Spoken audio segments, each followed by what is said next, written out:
नमस्कार, आप देख रहे हैं लाइव व्यू और मैं हूं आपके साथ चांदनी गिलानी। इस वक्त हम मौजूद हैं पानीपत सरकारी अस्पताल के शव गृह के बाहर और आपको बता दें आज पानीपत में सुबह खैल बाज़ार में रहने वाले 35 साल के युवक ने सुसाइड कर लिया।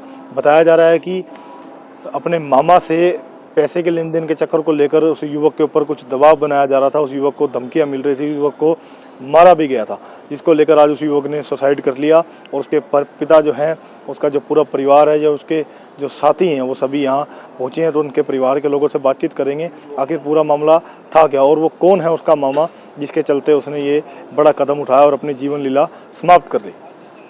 बाबू जी, हमने ना उसको, हमारे बेटे ने 3 लाख रुपए लेके दिए थे किसी से, तो मैं उसके चक्कर में पैसे मांगने गया था इनसे। तो उसके बच्चों ने, उन्होंने सारों ने मेरे को आंख दिखा दी। सारी आंख दिखाने के बाद न बोले तेरे को चला जाने तो तेरे को जान से मार देंगे। धमकाई, मेरे को भी धमकाया। फिर वहां लड़का मेरा पहुंचा, उसको भी धमकाया।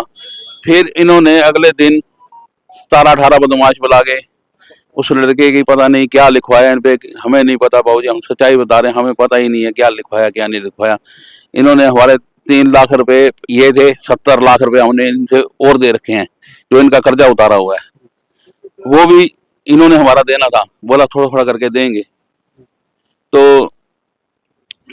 एक जब 3 लाख की कहानी आई तो लड़के को मतलब इन्होंने, मेरे पास उसका नंबर आया, मैंने उसका नंबर भी सेव कर दिया है। जिस मेरे को भी फोन करा उन्होंने, तू भी आ जा, तू इतना खन्ने खाए, मैं कोई बात नहीं, आ रहा हूँ मैं। ये किससे बात हो रही थी? बाबूजी उन्होंने बुला रखे थे बंदे। कौन है वो? मेरे मामा, दिशु के मामा के लड़के, मामा थे, और उसका लड़का था, उसकी मिसेज थी, एक उसकी घरवाली थी, उसके लड़के की मैक, एक शैली, 5 जने वो थे, 15-20 आदमी और थे जी बाबूजी। कहाँ पे हुआ है? ये अंचल में हुआ है जी बाबूजी, थाने के बाहर। उन्होंने जबरदस्ती इस लड़के से साइन करवाए और धमकियां दी हैं, हम ये तेरे को ये कर देंगे। फिर अगले दिन नहर पे भी हमारा एक नौकर दूध लेने गया हुआ था, तो वो कुदरती मेरा लड़का घर से नहीं गया, तो उसकी टोपी और ये सारा कुछ उतार तोड़ के देख रहे थे। तो इसके लड़के के दिल में वहम आ गया, भाई मेरे को तो ये जान से मारेंगे मारेंगे, अब नहीं छोड़ेंगे। तो इन्होंने कभी, आज 11 साल हो गए मंडारी पे जाते हुए, कोई ऐसा हादसा नहीं हुआ था। तो उस दिन 6:30-7 बजे इन्होंने बंदे भेजे मारने के लिए, लड़के को नहर में फेंक देंगे अपना कुछ भी होगा, पर वो नहीं हुआ। आज हमारे साथ ये हादसा हो गया। रात इसके मामा ने इसको कहा, भाई तू साइन कर दे, ये हमारा किस्सा निबड़ जाएगा। 2,75,000 रुपए का उसकी घरवाली के नाम था, पैसे थे। वो साफ नाट गया जी, मैं नहीं दूंगा। बड़ा मामा था इसका नील, वो कह रहा मैं पैसे नहीं दूंगा इनको। इसका मामा क्या करते हैं? वो मेरे पास नौकरी करता है जी बाबूजी। पहले हमने इसका कर्जा उतारा जी 70 लाख रुपया, ये मतलब दिवाली हो गए थे, जिसकी वजह से जहर खाया था। जिसकी वजह से जहर खाया। तो आपके बेटे की रिकॉर्डिंग है, वो किसके साथ है? वो नरेंद्र है जी, उसके पास रिकॉर्डिंग है, अभी आ रही है आपके पास वो। क्या उसमें रिकॉर्डिंग में क्या बातचीत? उसने ये कहा जी मैं अपने मामों से तंग आके जहर खा रहा हूँ। तो आपने पुलिस में शिकायत दी? हाँ, पुलिस में शिकायत कर दी है जी। आपका क्या नाम? नरेंद्र छाबड़ा। आप पिता है लड़के? हाँ, मैं पिता ही हूँ। पहले उन्होंने पावर स्टोर, जनरल स्टोर, कई दुकानें खोली हुई थी जी। पहले भी इन्होंने मेरे से खूब पैसे ले रखे थे, पहले इनके नीचे दबा हुआ था मैं। तो इन्होंने मेरे को लार्ज करके कहा, भाई ये दुकान ले ले भाई, हमारा तो लेना देना निपटता नहीं है। तो हमारे को मजबूरन इसकी दुकान लेनी पड़ी। तो हमने इसको, इसने हमारे को बता दिए 5-10 लाख के कर्जे, हमने इसके 70 लाख के कर्जे उतार दिए, फिर भी इसके कर्जे उतरे नहीं हैं।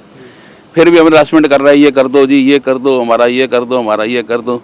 लेकिन हमारे पास अब बाबूजी कुछ नहीं था देने के लिए। अब लास्ट में हम बिल्कुल खुद ही। नाम क्या था इनका जो जनरल स्टोर बता रहे हैं पावर का? एक संजीव था, एक अनिल था, दोनों भाई थे जी। तो एक इनका लड़का था हर्षित, जिन्होंने ये घपला करा हुआ था, बहुत मोटा घपला करा हुआ था। सर हमारे जवाई का सवेरे, बल्कि भतीजे का फ़ोन आया मेरे पास कि चाचा जवाई ने जहर खा लिया है, तो एक बार आ जाओ हॉस्पिटल में। तो हॉस्पिटल आया, देखा भाई क्या हुआ क्या नहीं हुआ। तो यही कह रहे हैं कि भाई मामा से झगड़ा हुआ था 3-4 दिन पहले, तो मामा ने कुछ बंदे भेजे थे मारने के लिए। तो बंदे तो चलो कल ये सोल आउट कराए थे बंदों से कि भाई हमने तो पैसे ही लेने हैं, ऊपर से हमारे को तुम आंखें दिखा रहे हो, किस चीज़ के लिए दिखा रहे हो। तो दिखाया तो कहने लगे भाई, उससे सोल आउट हो गया बंदों से, तो रात को ये काम कर बैठा। तो ये रहते कहाँ थे? ये खैल बाजार में। ख्याल में? हाँ जी। कितनी उम्र थी लड़की की? 35-36 साल है। बच्चे भी थे? हाँ, बेटा दो बेटी है। 5 साल का बेटा है, 9 साल की बेटी है।